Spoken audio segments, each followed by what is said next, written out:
Welcome to the latest edition of the Watercolors Aquarium Gallery podcast, brought to you from the Aquarium Rush Studios in Grand Rapids, Michigan. My name is Ben. I'm Amy.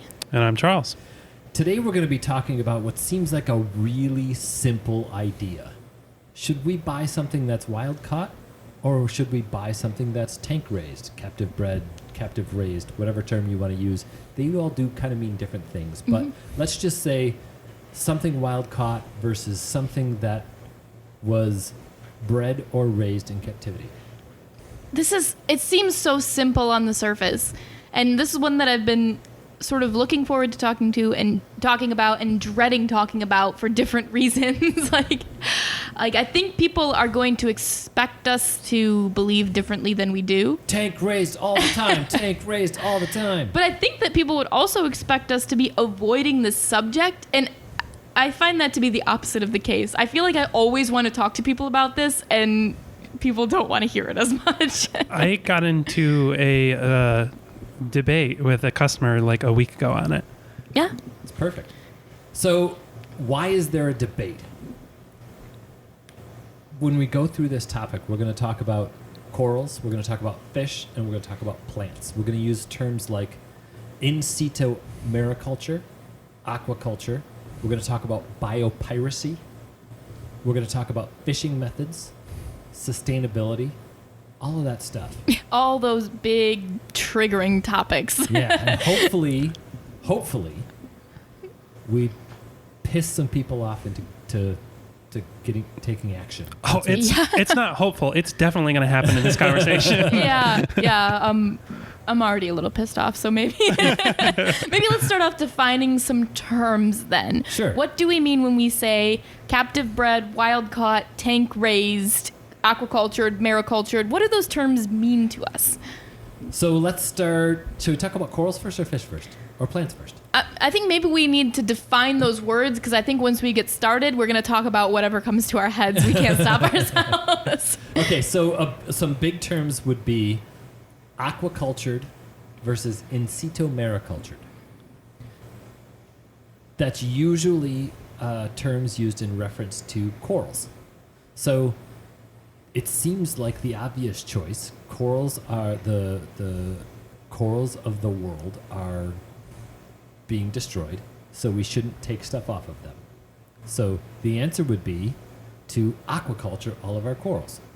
Aquaculture we would refer to as growing a coral in a non-native environment. So coral greenhouses would be aquacultured corals. Or you fragging your corals in your 40-gallon reef tank. Yeah. That's still aquaculture. Yeah. In situ mariculture would be coral farms that happen in their native habitats. Mm-hmm. Who cares? Yeah. By the way, I do. Yeah, very I care a passionately. lot. Yeah. On the coral front, those terms are very important. And on the fish front, we're looking at wild caught fish that are brought in from the wild. That's pretty simple. Captive bred, fish that are born and raised in captivity, and captive raised, which are fish that are often caught in the wild and raised in captivity. Larval reared is Yeah. often the term. Yeah, that's a better word for it to me, just because it's less confusing. Yeah. And it's precise. It is precise. Yeah. Precision is good. Larval reared would still technically qualify as wild caught because the fish was caught in the wild and raised in captivity, but it was caught often during its larval stage. Why would that be more sustainable? Well, that's important in saltwater and in freshwater. Yeah. Honestly, juvenile fish, right? What are the success rates of juvenile fish in the wild? How many of those do genuinely survive to their full lifespan? Okay, so here's one of my favorite statistics, and we're going to do the math here. So he's gesturing wildly at Charles so that he can write things down. Okay. Because I can't do math. I actually think we did the math on a previous episode, so let me see if I can find that in my notes. We're going to use the clownfish example because Charles is flipping through his notes to come up with that example. So you're right, we did do it before. So even if we're close, that's fine, right? Yeah. So a pair of clownfish should live for about 25 years. A mature pair of clownfish Here it is. will most likely reproduce every 2 weeks, producing 300 to 500 eggs. Right? So the simple math there for 1 year, we're gonna go big on this one. We're gonna go 500 eggs, right? So that's 6,000 eggs a year for 25 years. Our oceans now have nothing but clownfish in them. Right. And oh, by the way, that number for clownfish, that number of eggs produced over the lifespan, that's not an abnormal number of eggs for reef fish. Other fish produce those kinds of numbers over their lifespan. So 6,000 times 25, It's like 250,000. something like that. It's a boatload. We're going to go with a boatload. Okay? So clownfish over their lifespan are going to produce 250,000 babies. Genghis Khan didn't produce that many babies. Technically, Genghis Khan didn't. His brother did. So 250,000 babies in a balanced ecosystem. No single organism's population is neither decreasing nor increasing in numbers, which means in a balanced ecosystem, if there are 12 pairs of clownfish in that particular ecosystem, if it is balanced, 10 years later, there are still 12 pairs. Actually, we're going to go 25 years, right? Because that's what we're talking about. Yeah. Balanced ecosystem, 25 years. By the way, there's very little such thing as a balanced ecosystem on coral reefs anywhere in the world right now, but that's a different topic. So let's just say balanced ecosystem, 25 years, which means that pair of clownfish over the course of that 25 years need only replace itself. Which means in a balanced ecosystem, a clownfish egg has a 1 in 125,000 chance of reaching maturity. Yeah, that kind of puts it all into perspective. Right. Sorry, I'm doing the math real quick. The actual math. The actual math. So it's 13,000 eggs a year. 13,000 a year Yep. times 25. 325,000 eggs. And of that, they theoretically need 2. 2. Can we even, is that even a percentage? At that point, it's 0, right? It's, I just did the math, 0.00061% survival rate. Those are lottery numbers, right? Yeah, So the if chance you're of a the- clownfish growing up, it's lottery money. It's Every clownfish on a reef is a miracle. right. The point of that whole discussion, and clownfish, they're the example we're using because they're the numbers we know off the top of our head. Right. But most of those are captive bred anyway.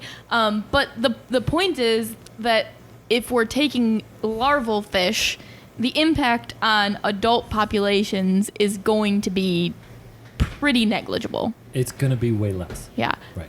So, Dory. Oh, I said her name out loud. Am I allowed to do that? Legally you are, but maybe we should not. Okay. No, I think we can say that. Blue Regal Tang, Blue Hippo Tang, Royal Regal Tang, Royal Tang, Blue Tang, whatever name you want to call Paraacantharis hippatus. Those fish. So I met a guy 20 years ago who was from the Solomon Islands. And the Solomon Islands is an autonomous region that still has minor kingdoms. Each island of the Solomon Islands is controlled by the king of that island, and each one gets to make its own rules on what's allowed to happen there. Obviously, in the Solomon Islands, that's a place where aquarium fish collecting happens. It is also a place where it is not a rich country. There's not a whole lot of income there. So most of the income for many of the places in the Solomon Islands comes from some type of fishing. So one of the regional governors decided aquarium fish can no longer be collected because they're destroying our reefs. they were selling lots and lots of 2 to 4 inch blue hippo tangs from that region. Suddenly they couldn't do that anymore. So all of those people that were making a living selling blue hippo tangs, by the way, they were probably making 50 cents or $1 at most per fish. Right. Maybe even 25 cents or a nickel per fish. But there, it was enough to at least feed the family. Right. Maybe it wasn't, maybe it was. But Right. that's what they were making. It was a source of a living for them. It was a source of a living for them. So all of a sudden, no, you can't do that. You can go get food fish, but you can't sell to the aquarium ornamental trade anymore. One would think that blue tank populations would increase. Well, those people that used to go out and catch blue tanks to sell the aquarium hobby needed something to eat. Turns out a 14-inch blue tang is pretty tasty.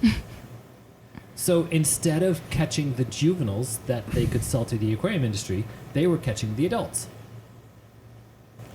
The adults are the breeders. Those are the ones that made it. Those are the ones that won the lottery. Yeah. They made it through that process. By the way, tangs produce, they're a scatterer, they're a broadcast spawner. They're producing like 1,000 eggs every couple of weeks and just broadcasting those out into the world. So the numbers are actually lower. Yeah, and for how the larval old stage. would you say that 14-inch blue tang is ballpark even? It should be a 2 or 3 year old fish. I Yeah. don't think much older than that. But living 2 or 3 years when you are growing from a centimeter long to 14-inch long that's the most crucial part of their lifespan. You It know? is. Once you've made it to that 14-inch range, you You're- should be good for a while. There's not much that can eat you at that Right. point, other than humans. Right. So the population of blue tangs in that particular region actually went down. They changed that and they went back to saying, oh, turns out we should probably have that source of income. I have another example. In 1997, there was a lady, she's referred to as the seahorse lady. She went to the Philippines to do a study on seahorse populations in the Philippines. And one of the big threats to seahorse populations is the Chinese medicinal industry. And many of the seahorses that make it into the Chinese medicinal industry, by the way, that's ground seahorse as a medicine, in case you're wondering exactly what we're talking about there, were coming from the Philippines. So she decided to work with one particular region where there was a village chief that was in charge of how fishing happens in this particular area. It was a PBS special in 1997. You can get the full narration if you Google Seahorse Lady Philippines PBS. By the way, I'm just going to break in and say anyone who is called the blank lady is my personal hero. I'm just saying. It doesn't really matter what it is. It's like the bird lady, the seahorse lady, Right. you know. She would be. Yeah, no. She would be. I love her already. Right. So somehow this lady convinced the regional governor to set up a seahorse sanctuary and say, first, we're not going to sell to the Chinese medicinal industry, which, by the way, the only thing I'm going to say about that, if you can picture a 55-gallon barrel full of dead seahorses. Ugh. So let's move past that and talk about the marine ornamental industry. Yeah. And she said, instead, we're going to sell only to the marine ornamental industry. That's the only place we're going to sell seahorses to, which, by the way, wild-caught seahorses are not a good thing in the industry right now, but it made sense for this region at that time, and there are other things that happened as a result of this particular thing that she did. So essentially what she did is she convinced the regional governor to set up a seahorse sanctuary, and then outside of that sanctuary set up what seahorses the people were allowed to harvest. And it was, don't take the big ones, just take the little ones, for lack of a better way to describe it. So don't take any from here, only take them from here, and don't take the big ones. The seahorse population and the income of the entire village all went up because it was sustainably harvested. Yeah. If you sell them all, what do you have left? Nothing. And they don't replace. That's the part of this discussion that's so emotional for me. Like, the regions of the world that we get our fish from are some of the most impoverished places you can imagine. Right. The Amazon River Basin, the Congo River Basin, those Pacific Islands, those are places where people are scraping by. Scraping by and very, very dependent on the water Yeah. for their That's their entire lifestyle is Right. built around the water because that's what's all around them. So if we can find sustainable ways to give them income and improve their lives, I mean, that seems like a no-brainer to me. Right. I got 2 examples related to this part of the discussion. I'm particularly of the opinion that there are some circumstances you can argue it, but I think any average person should be buying wild-caught cardinal tetras, Yes. Right. particularly because of the efforts of Project. Paibas. Thank you. Yes, I always say it wrong. Yeah. I am not a Spanish speaker, so I appreciate Ben having my back there. Portuguese. Portuguese. Well, I guess it's Brazil right there. Yeah. Yeah. The Rio Negro. I speak English and German, so So you have probably the worst accent for that. I'm not even going to try. Yeah, I can't stop my Midwest from coming through ever, so I won't even try. So, Piaba. but a big deal about that is a lot of these regions where this is happening, they're not logging anymore because they make more money catching cardinal tetras, which are an annual fish. Go back and explain the project, because I think a lot of our listeners probably won't even know that it exists. So, if I remember correctly, it started like they got their first. Its origins were in the late 80s, and it was basically one of the universities in the area. They were doing research on like sustainability of fish harvesting, and then like in the mid 90s is when it became a nonprofit, and it started actually going out and educating people in these areas. Like, so if you fish this way and in these ways, and then if you cycle through these areas, you can do this sustainably and just keep having a consistent source of income doing that. And it's had tremendous success in the regions they've had their umbrella touch into. I don't know what the phrase I'm looking for here is, but it's just really fascinating to me because it's a way that I get to have what I want and the rainforest doesn't get cut down and people get to still make a living. Yeah, honestly, they would make a better living catching these fish for people like us than they would cutting down the rainforest. We would not have cardinal tetras if those forests were gone. Right. And so the support of the program that has focused on training these fishermen in the Amazon to sustainably harvest the fish so that we can have them actually serves to protect the region that we care about the most to protect. So if more of our fisheries could operate that way, then aquarium collecting could be sustainable in the wild at large scale. Like cardinal tetras, a lot of those move through. And that's a pretty sustainable operation.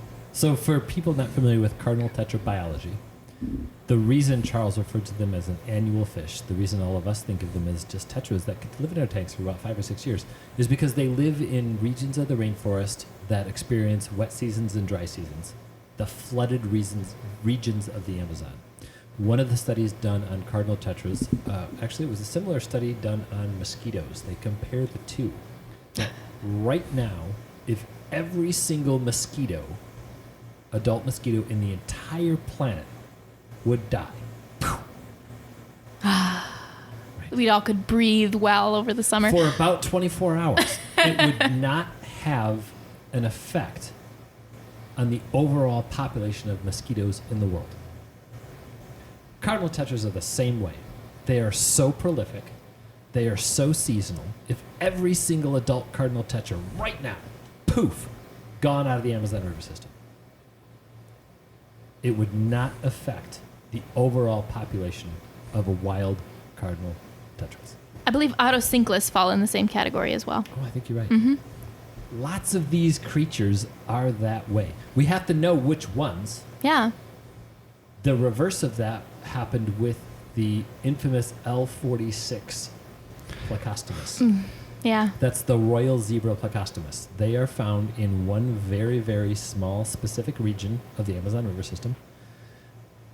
Somebody decided to put some dams up there. They live in fast-moving riffles. They don't survive in slow-moving riffles. The aquarium hobby, contrary to what you may have heard, is not responsible for the destruction of that species in the wild. That was purely the building of those dams. They probably wiped out the entire population of wild zebra plecos with those dams, 4 dams. As far as we know. Right. Right. But So, as long as we're going down that road, let's tell the story of an example of the aquarium hobby being responsible. Denison barbs? Yep. yeah. I know we've touched on it before. Amy is the one that brought it up in our Yeah. top 5 fish that shouldn't be in the hobby video podcast. We did both. Yeah. Demand for them just skyrocketed, and there wasn't a infrastructure for sustainability there, and they basically got fished out. And a lot of their availability still exists because I actually looked into this after the episode. Their availability of wild caught ones exists because they're putting more effort into finding the individual ones that are still there because it's still profitable to do so. Well, they're not cheap fish. Right. Right. Actually, right now, pea puffers are pretty much going the same way. Right.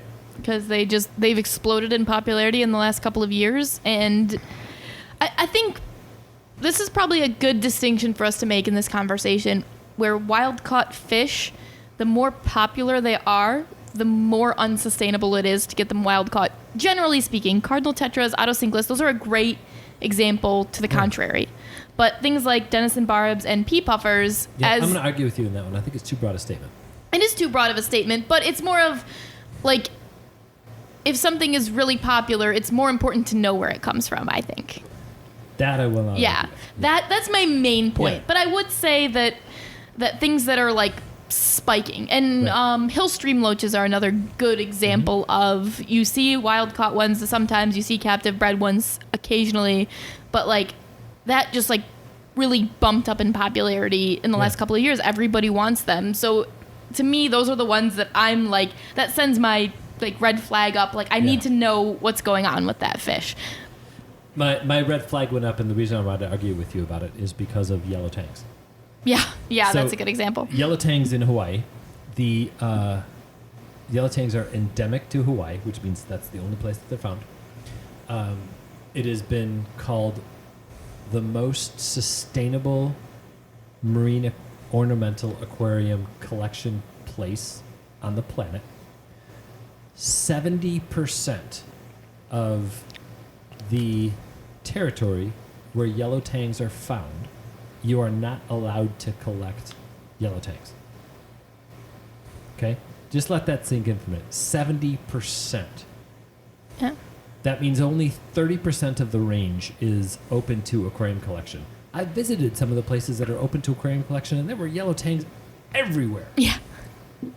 It Imagine is- what they look like where the yellow tangs are not allowed to I be visited collected. both, and it's And it's pretty much the it's same. incredible. It's incredible. It's a sustainable collection place that some, I want to say well-intended people, but I don't think I can use that term.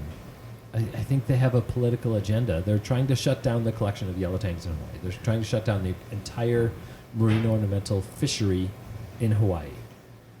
And they're throwing up, puking inaccurate data, misinformation, and fake news about how horrible the yellow tang, how the aquarium collection is destroying, I think, raping and pillaging the Hawaiian reefs is a quote from Probably. the brochure. Which, no, by the way, it's definitely a quote. I've seen it. okay. Have you seen the inside of that brochure where they actually show a picture of a discus? I'm nodding my head. I haven't gotten used to this audio format. Yeah. Right. It is absurd propaganda misinformation. it's just an easy target. I mean, right now, and it's a good trend. Like, everybody is going more towards being more conscious of how we're treating our planet. And I understand that the aquarium industry should be under, like, it should be under a magnifying glass. We should be paying attention, close attention. Just to say simply that a fish in the wild, or a fish out of the wild is a fish that is out of the wild. Like, that's not necessarily the only thing that is a factor in that conversation. We have to use that big fake news word that everybody is so yeah, I hate to, but science. The science. People don't care about the science. Yeah. This is one that gets me pretty riled up because sorry, it's so hard for me to articulate it without getting Let it out there, man. Say a bad word if you got I'm just going to have to go for it. Yeah. It makes me mad because yellow tangs are these fish that are the poster child of that, but they're sustainably harvested. That's quantifiable. But Achilles tangs are a food fish, and they're disappearing, and that's still allowed. No one cares. No one's talking about it. And I'm like... Also in Hawaii, black coral collection for jewelry is still happening. That is inherently unsustainable. So what, we're going to call out yellow tangs over that? Like, those corals could be gone soon. And we're caring about yellow tangs, which are not even threatened. Ooh. We're getting mad now. And I was in a fish market in Hilo buying ahi, which, by the way, ahi is one of the most sustainable food fish. And they had a 5-gallon bucket full of ice and Achilles tangs.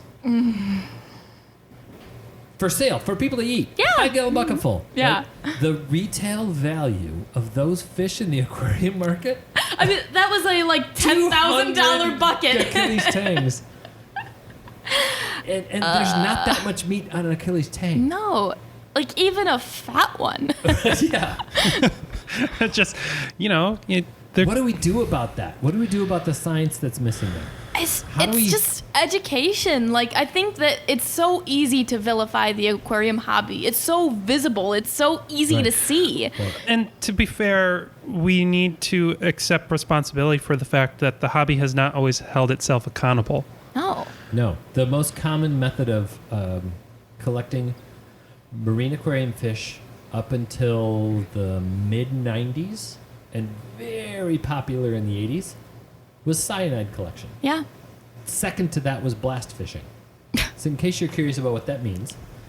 So the aquarium collectors would go around the reef with a squirt bottle filled with cyanide, and when they'd get to a place where they'd see fish dart into rocks to hide, they'd squirt cyanide into the rock crevice to stun the fish so they could collect it.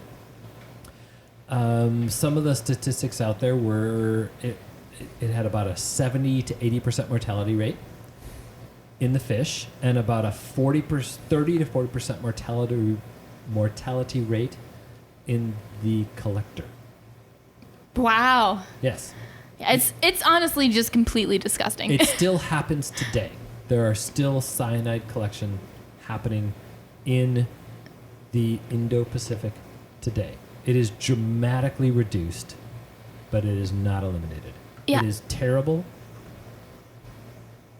Any wholesaler, distributor that supports it or enables it, even turns away and turns it back and just says, we don't know. Well, that's the horrible thing about cyanide is that they can. Because if a fish is damaged by cyanide, it doesn't always die right away. Sometimes it takes days, sometimes it takes weeks, and by that time it already may be in your tank. What cyanide does to a fish that's collected is it destroys its ability to digest food. So it will eat, it will poop, it will look at you like it's hungry, and it will slowly waste away. It's one of the more tragic ways for a fish to die, and we've had a couple of fish in that we suspected were cyanide caught, and they just wasted away, and we had no idea what to do with them. We as aquarists are responsible for that death. Let me say that again. We as aquarists are responsible for that death. Yeah. And I know I get really riled up about it, but I do think a lot of the political backlash the hobby is experiencing is a direct consequence of the fact that we just let that happen for Maybe as long as we earned did. it. Fiji did some crazy shutting down about 2-3 years ago. Indonesia followed, and they shut down. All right, so I'm going to shift it to corals here for a little bit. Don't worry, we can come back to where we need to come back to. No, I'm gonna that's shift good. to corals for a little bit. So we briefly mentioned in situ mariculture versus aquaculture and coral farming. We talked about that a little bit. Fiji was the model of sustainability for the coral collection and farming and mariculture. If you wanted great sustainable corals, they came from Fiji. Mm-hmm.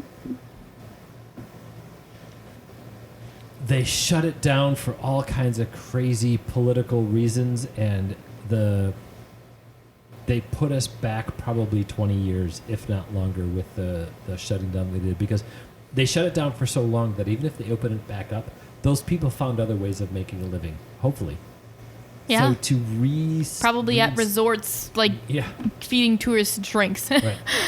To reinstate that infrastructure, it's going to take a long time to get us back to where we were. Yeah. All right, so back to why shouldn't it just be that we just aquaculture corals? Like, hey, we get we get this beautiful, funky. I'm going to make up a coral name here so that I'm not picking at anyone in particular. And we're going to call it because I'm looking at a picture of a yellow fish, the yellow phoenix angel acro. Yeah. I don't think that name is out there, right? But somebody. But you could just as easily make it up because you have a pretty yellow acro and you want it to sell better. Yeah, yellow. The yellow phoenix angel, right? I'm writing that down because that's my name. Let's by the way. make it. Yeah. Yellow TM trademark. Yep. Yellow Copyright. You're gonna get sued if you use it now. Angel. Oh my God. Okay. Because we might have to come back to that example. Yeah. Right. So let's just say I went out. Here's how named corals happened.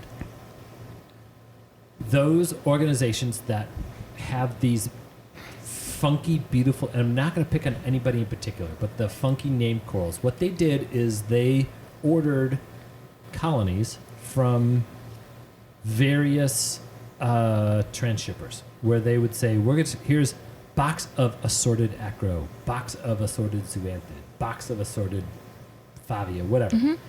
And they went through those corals with magnifying glasses and microscopes to find funky differences, and then took that ones with the funky differences and they aquacultured them. They made more of them, right? And then they gave it the name Yellow Phoenix Angel Acro. Then they sold that 1-inch acro for $150 a frag. Ooh, cheap. I had to get one of those. Yeah, right. Chances are very, very good that anyone who's ever ordered an assorted acro, some of the maricolored acros, probably has Yellow Phoenix Angel acro. It probably has showed up that way, Sure. right? So what's wrong with that? That guy bought that coral.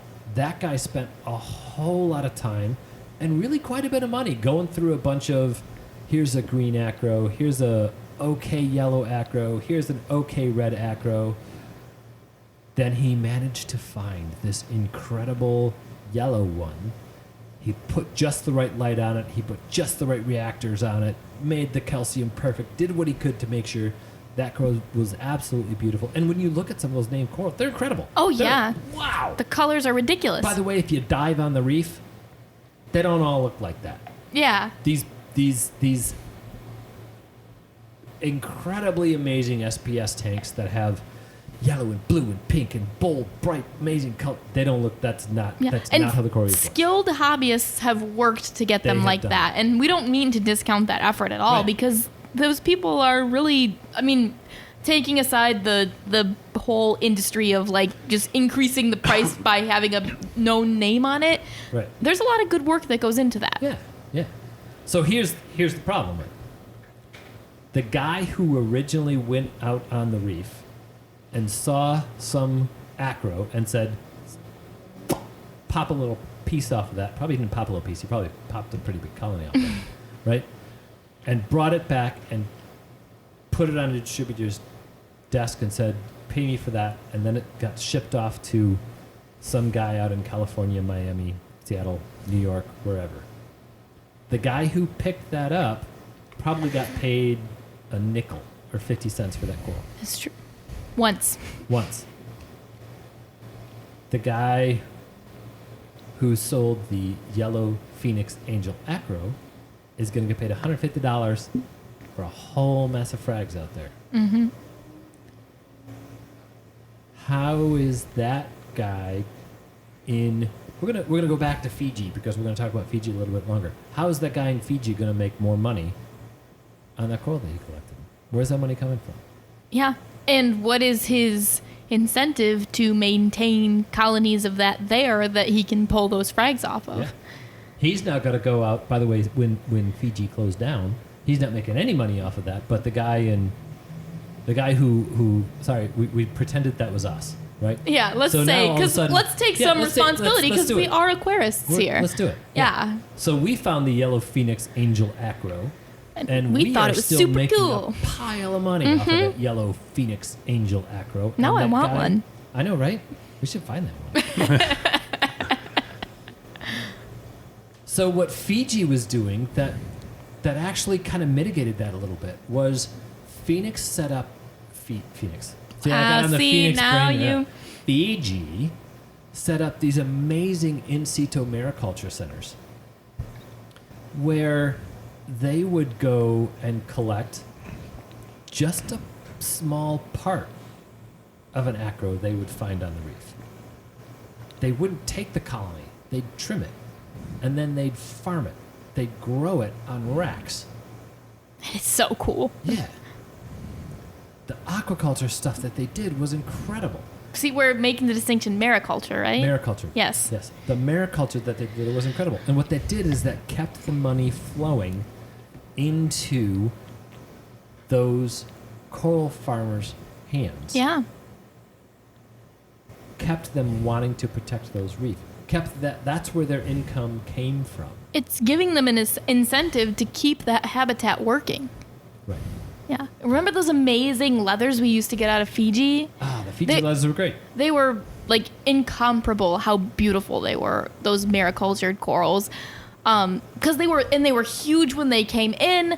As somebody who loves invertebrates and thinks corals are awesome and does not care about what they're called, those corals to me were better than the aquacultured corals we could get. Definitely. The interesting thing about some of the SPS corals that we were getting in mariculture, if we would try to break one, they were harder to break. Yeah. Same size coral, same size skeleton. What it was growing in the wild that made that coral harder, stronger, I don't know. Who knows? But the amount of time and effort and money we take to get our water close to seawater Right. is like so much, and to recreate that consistently in this tiny water volume of, let's say, 200 gallons, because the ocean is giant and it creates that environment naturally that those corals thrive in. We can't pretend that we can do as well as it can. Right. Oh, what do we do there? I don't mean to take away from the feeling of, hey, if I grow this coral and I frag it out, I'm not pulling something off the reef. Yeah. But we're taking something away. Well, with coral, it's harder, I think. Like with fish, I don't know. It seems simpler to me. Just All right. because coral grow. Let's run with that for a little bit. Yeah, I don't know what I can't. I don't have an easy way to articulate that, but like. Maybe it's because I'm sort of, my roots as an aquarium hobbyist are in plants. So the idea of growing them out and just like giving them to someone seems natural to me. Because with plants, that's pretty normal. Like Right. you just have a ton of plants, you give them to whoever wants them. Right. So I don't know. I think if I were to look at corals initially, I would want to support those. And it's a choice that you have to make if you want to support those people who are harvesting those in those areas, those impoverished people who were trying to incentivize to maintain our reefs, basically. Mm-hmm. We want those to exist. We should pay people to keep them healthy. I have an example of where that's not happening. And it's just a perfect storm of there's just not the right fish there. There's not the demand for them, even if there was. And if there was the demand, I'm not even sure it would be sustainable. But in the Indo-Pacific region, there are these peat swamps. And these peat swamps are native to things like licorice gouramis, betta cocina, hexazona barbs, chili rasboras. Just trying to think. I'm trying to hit the board. Yeah. So these very same habitats are, so if you were in a peat swamp and you looked up, there's a pretty good chance you'd see an orangutan. Yeah. If you're really, really lucky. Yeah. So when I tell a lot of people, when you want to know how to conserve these organisms, research efforts to protect orangutan habitat. So the biggest threat to orangutan habitat right now is palm oil plantations. Because palm oil right now is in this really weird, at least from my perspective on how the economics work, it's in this weird, super high demand, so it needs to be sold in bulk. And the decisions that the people in these regions are making are, do I make the farm bigger or do I let my kids go hungry? And so You can't blame the farmer. no, like that, if I was in that situation, that is an easy decision to make. But since they don't have alternative sources of income, that's all they got. Yeah. And that's all the market gives them, because for some reason we've all decided we want palm oil in literally everything. And we didn't even need to decide. It was decided for us and we just accepted it. Yeah. Yeah. So I don't know. It's depressing and it is sucks. depressing. And it just I had a conversation today because I do volunteer with some native species here. And I was having a conversation with some of the people that I work with. And I told them, like, we were talking about conservation and we were talking about the things that people see and the things that I don't. And I said, as just like a blanket statement, I said, every month a 2-inch fish goes extinct and nobody notices.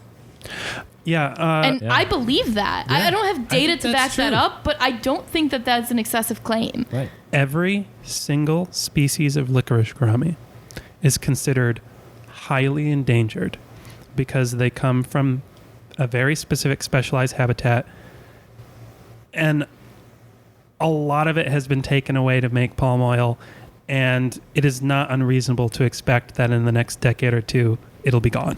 So maybe this is a really good opportunity to turn the discussion around and talk about what good captive breeding does.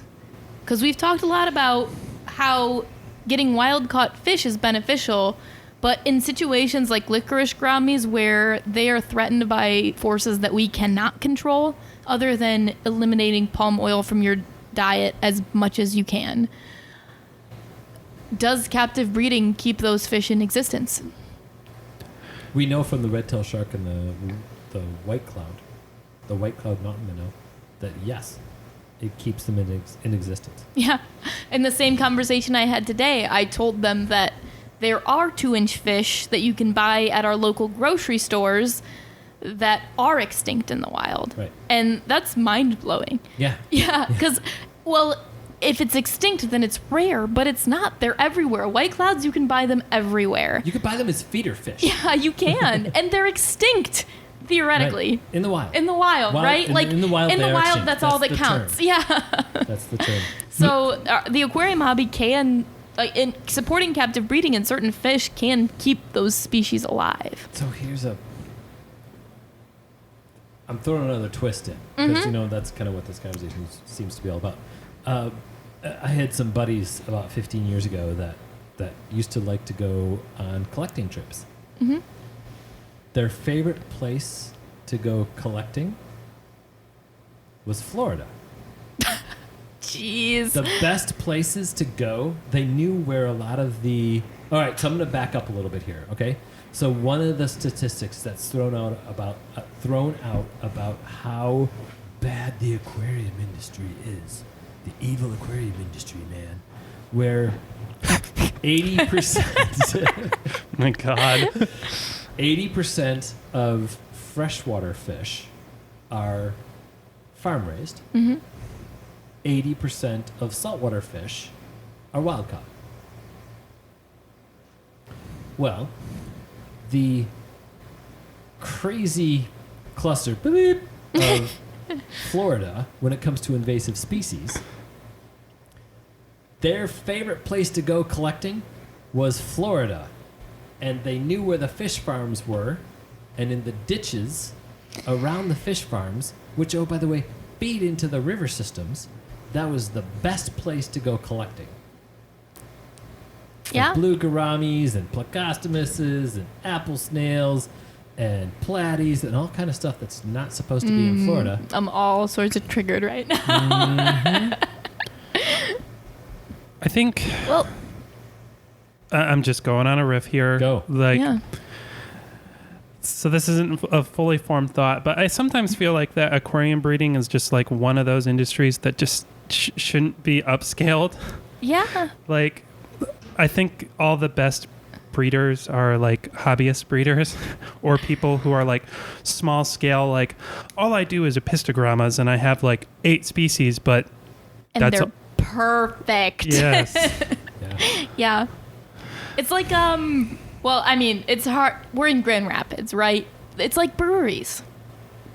What, do you want the big national brewery that's pouring out water that's sort of flavored like beer? Urine flavored. Yeah, exactly. Or do you want the craft brew that is delicious that I I'm love where drinking you're right going with now? this. You know? Yeah. I mean, that's part of why we as a business get as many fish as possible from local breeders because they care. Yeah. Farm raised fish, I mean, you throw them in a pond and you pull out whatever comes out. Right. Most of the time, the quality is poor. Wild caught fish, because of natural selection, it does a lot of the work for us, where we end up with healthier fish a lot of the time. Often. Yeah. Cardinal tetras are the perfect example. Oh, the wild caughts are so much better than the Actually, captive Romanos raised. and Cardinal tetras, Yeah. the wild caughts are way better. Yeah, they come in bigger, they're hardier, as long as we take a couple of precautions with them. But, like, if you're gonna get things captive raised, getting from a hobbyist is almost always better because they look at their fish and they notice which ones aren't doing well and they breed the ones that are healthy. Yeah. Or, and it's not even just that. It's like, I know people in the club that if I bought something from them, they would have an exciting story of like, so I tried this pair and it didn't work and blah, blah, blah. And this male is a jerk, but this male is just great. Like they know their fish. It's a deeply personal experience for these people. Mm-hmm. Because they like being a part of the process. Craft aquarium fish. I'm telling you, the metaphor works. I mean, I'm not hating that term, Amy. No, you're not wrong. I'm all the chips in the middle of the table on that one. That one's really good. Yeah. And the fish that come from farms are the ones that we treat by default. The ones that they are bred en masse, they're pretty Platies. much always diseased. They're pretty much farm-raised cardinal tetras. True. They always come in with diseases. True. So it's an argument for wild caught, but the argument I think that we're mainly trying to make is responsible sourcing. I mean, inform yourself. That's it. Just to really throw a wrench in things, I got an example of where I think unless you're trying to breed it in a specific way, you should probably always be getting it captive bred. All right, let's hear it. Clownfish. The wild caught ones don't ship well. When you pull them off an anemone, if you take the entire colony, the anemone is probably going to get eaten. Yeah. And they are stupidly prone to shipping stress. Brook Linella and Marine Ick are almost ever-present problems with the wild-caught ones. I don't think I've ever seen a caught clownfish that I know of. It's it's been a while since I've seen one. But it's lifestyle dependent. I mean, clownfish lifestyle is not replaceable. They have a symbiotic relationship with an anemone. The same way that we don't carry cleaner wrasses, it's less of an important thing for us to say we don't carry wild-caught clownfish, because really at this point that's not really as much of a thing. But like, they do defend that anemone, and if they didn't, that anemone would probably be gone. And if we took that anemone, that clownfish would probably be gone. And that's the distinction I think we need to make here. But I thought it was a useful point, because captive bred clowns are like, I think the marine hobby kind of exists in the way it does because of clownfish, for better or for worse. But they've always been there for us. And we should kind of do the same for them. That's a great way to put it. Yeah. The amount of people that get into aquariums because of clownfish. And this happened before that famous movie. Well, there was a reason they chose it for that movie. Yeah. Why did they choose a blue tang? It's arguably one of the lamest tangs. I digress. Well, I mean, they're pretty... I didn't hate them as much until the movie came out. I still think that there are way many cooler tangs, though. Like, blue tangs are, personality-wise, not one of the most, like, they're dumb, like the character in the movie. They're a little dumb. They're not outgoing. They're not... the analogy you made a couple weeks ago about how, like, tangs are like cows. Like, my brain immediately went to a hippo tang. Absolutely. Which cows are very sweet, and hippo tangs are very sweet once you have finally won them over and they're willing to come out of their crevice. Yeah, cows are smarter. I would argue that, yeah, for sure. Okay, well, we could talk about that all day, too. What do we have left to talk about? You know, Amy, you nailed it. Resourcing. Sourcing. Yeah. Right? It's all about sourcing. So Charles said, see, when you can get captive raised. Well, no. Yes with clownfish, no with cardinal tetras. Yeah. Yeah. Right? So yes how do you with know? venison barbs, no with yellow tangs. I mean, So no, here's here's my let's take this in a completely different direction.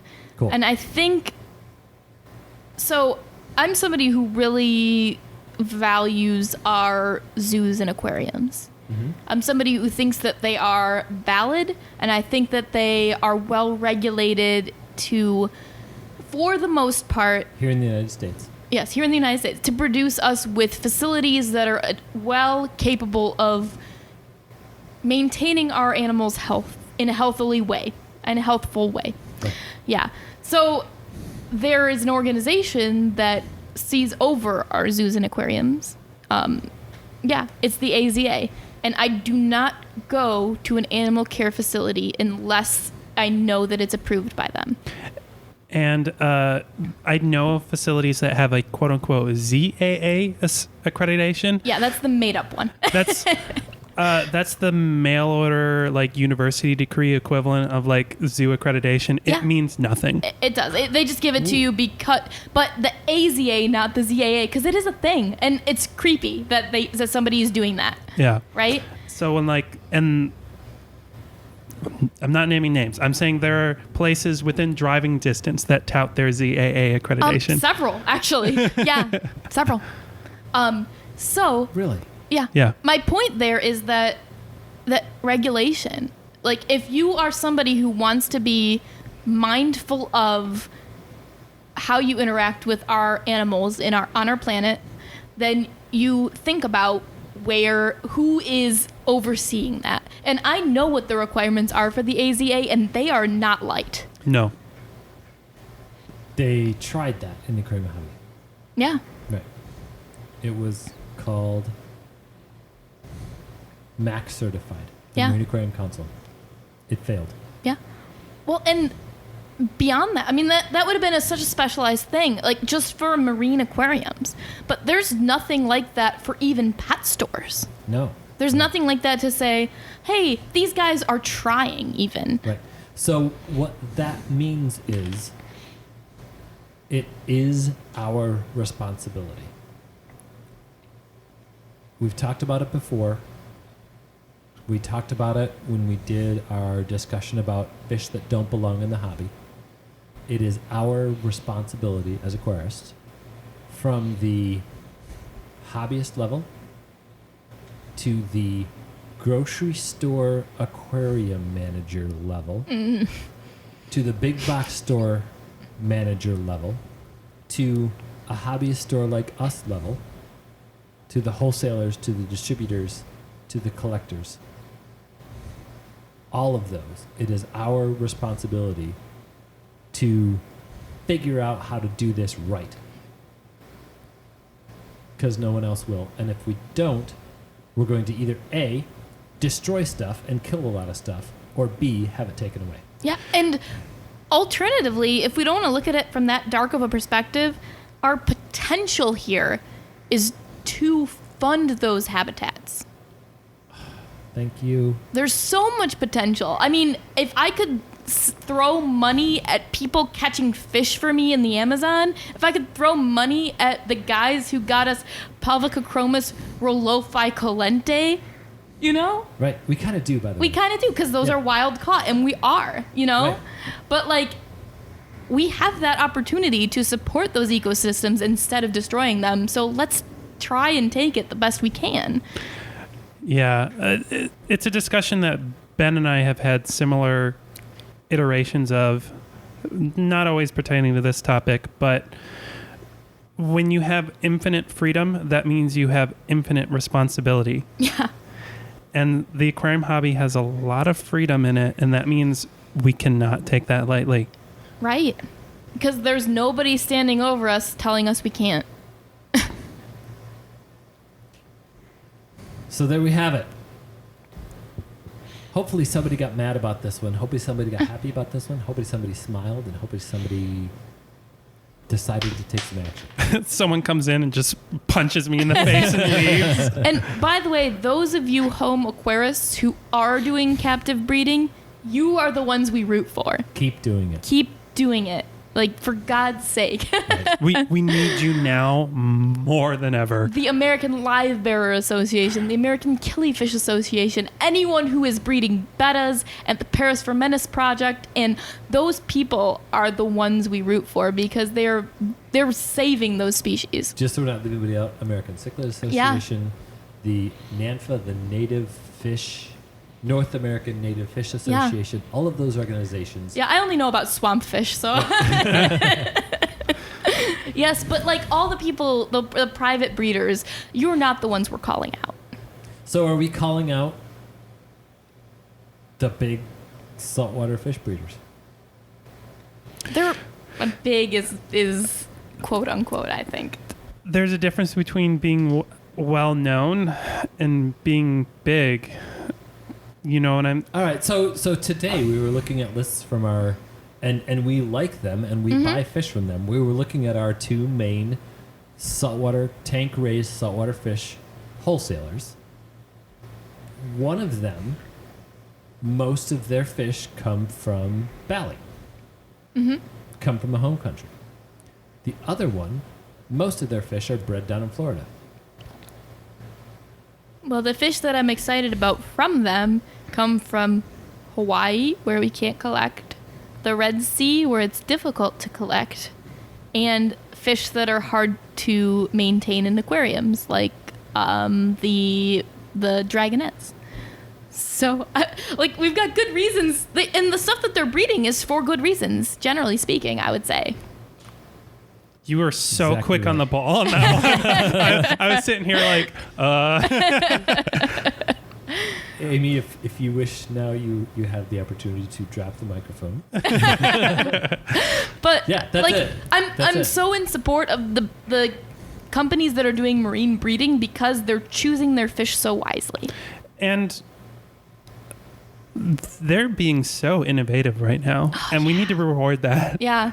Because this is another example of where the marine hobby is just a couple decades behind the freshwater hobby, and there really isn't, like, there are some people trying to, like the marine breeding initiative, but it has not picked up anywhere near the steam that like freshwater fish breeding. And I understand why. It's so much harder and costs so much more money. Yeah. And it's scary. Yeah. This week, actually, today we learned, we were reminded of sometimes just how easy it is to breed freshwater fish. We had a tank that had only gold barbs in it. Mm-hmm. And somebody said, I'll take all of them. And they bought all the gold barbs, and we didn't right away put other fish in that tank. And today we went downstairs, and Charles said, hey, check it out. We got baby gold barbs. If there was a marine fish that worked with, man, that'd be sweet. Yeah, right? Yeah. Yeah. Well, I have a feeling that as a hobby, someday we'll get to the point where we know how that is done. We have equipment to do that. And because a lot of our challenges in marine breeding come from the equipment that we use that kill tiny fish. Yeah, that's true. So maybe we'll get there. Yeah. Yeah. So there's no easy answer. Yeah, did we solve anything today? No, Nope. we just pissed people off. We pissed ourselves off at Yeah, a least. little bit. So we're going to go back to those terms we used. Corals. Some of the corals that people are producing locally, not producing, they didn't produce anything, selecting Yeah. locally, they come up with some amazing corals. That doesn't mean we shouldn't figure out how to make sure money from our industry, from our hobby, goes back into that source country. I don't know the right solution to that, and some of those source countries are making it really hard for us to do that. Yeah. But with coral, somehow we need to find a way to keep supporting those people that depend on the ocean. Support sustainable practices. Mm-hmm. Well, what are some of those things that, because I think we didn't say it, what do people turn to beyond just food fishing? I mean, they can mine the reefs. There's so many other ways to make money off of the reefs that involve destroying them. Right. Yeah, so... There's ecotourism, sustainable collection. I'm not going to say collection. I'm going to say sustainable fishing, because there's lots of sustainable food fishing happening in the world. Mm-hmm. There's lots of unsustainable food fishing happening in the world as well. But ecotourism and sustainable fishing, sustainable ecotourism, because there's unsustainable ecotourism too. God, Yeah. Just pretend I didn't bring up ecotourism. But It's so complicated, and maybe we need to leave our listeners with a message if this whole conversation has just been incredibly discouraging for you, because it's really hard to stay informed. What do we think that hobbyists can do? And my answer is ask as many questions as possible. that's the right way to say it. Like that customer who came in and I mentioned earlier in this episode, who came in and was debating wild caught versus captive bred marine fish with me. I love that. She was my favorite customer I've had, and it was not a gentle discussion, but it was interesting and fun. Yeah. Yeah. Well, I mean, the reason that I have this torch to carry of Denison barbs is because we had some, and we had somebody come in, and I took him down to the basement tour, and I was showing him all the cool stuff we had, and he said, "Why do you have Denison barbs?" And I was really taken aback, and I said, "I don't know. Let me find out." And that was that's the reason that I keep bringing that up, is because somebody called me out, and I was like, thank you. Thank you for doing that, because I want to know. I always need to know. Anybody that doesn't want to know has the wrong agenda. Yeah. Every day I walk into the store, I learn something I did not know when I had not walked in, I guess. I don't know how I'm going to phrase that. But Yeah. and I think that's true for each of us here, and we have several years of experience. And I think that's one thing that we need to make sure that people that are intimidated by a conversation like this, that feeling doesn't really go away with experience. You just kind of learn to live with it, I guess. You get better at it. It's part of the hobby. You need to practice. And so I say that trying to be empathetic, because we were all there once. We all know what it's like and how that feels. And don't be discouraged. Just stick it out. It's fun and it's worth it. Yeah, and ask everybody. Like, if somebody tells you one thing, ask somebody else. See if they tell you something else, and that's how you go about it.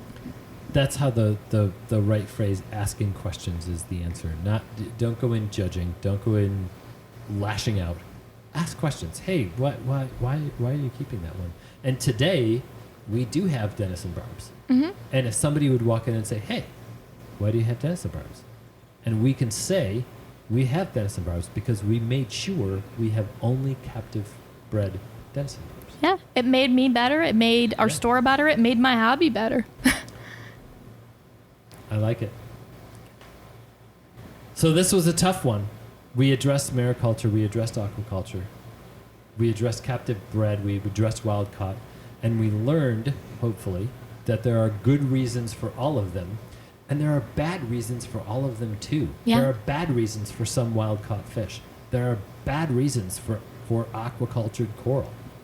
There are unsustainable reasons for fish farms. There are reasons we need some fish farms. Yeah. So we solved nothing. We solved nothing.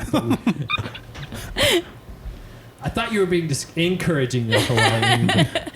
It's You important. need to pick your microphone back up. You dropped it. All right, from I undropped it. undropped it. Yeah. I would love to drop the microphone on this conversation, you guys. It's important for all of us to remember right now that everything is a little bit of shades of gray, and we Yes. figure it out. We're all trying to. If we And keep the discussion civil, we can keep the discussion going. Yeah. And I know in this conversation it may have sounded a lot like me, Ben, and Amy believe the same way. And that's only because we're moving in broad strokes on this conversation. And we talk about it a lot. We do. We have our distinctions, and that's important. Yeah. All right, you guys, it's time to step off of our soapboxes for a minute because we were on them all the whole discussion. And Yeah, I would love to hear We from need to someone do that. else. Because like I said, we talk about this a lot amongst ourselves because we think it's important that we know it.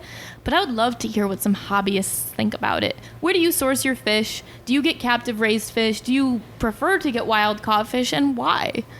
if you are a fan of those named corals, tell me what you think about what we talked about with named corals and